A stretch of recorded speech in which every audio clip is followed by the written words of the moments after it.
What's going on, guys, and welcome back to the channel. And for today, we are going to talk about the Telegram mini apps.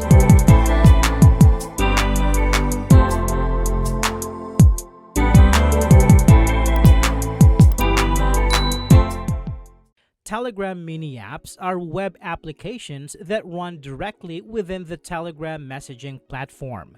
They enhance user experience by providing additional functionalities such as games, payment processing, and productivity tools, all without leaving the app. Built using HTML, CSS, and JavaScript, these apps allow seamless interactions and integration with Telegram's features, making them accessible across various devices. To start using Telegram mini app, first we need to go ahead and open up Telegram. And here, tap on the search icon on the upper right corner.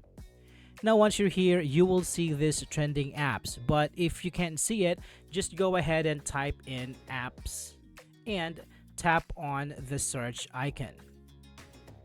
So let's go to Telegram App Center.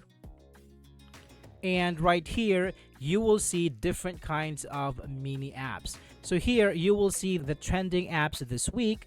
We also have new mini apps, highest rank web mini apps, and also you get different kind of apps for your needs. So once you choose an app, say for example, let's choose this one. So let's tap on open. And here it is going to take you to that mini app, and you just tap on start. And this mini app is going to start. Alright, so that's it for this video, guys. This is how you can use Telegram's mini app. I hope this video is helpful for you. Thank you so much for watching, and I will see you on the next one.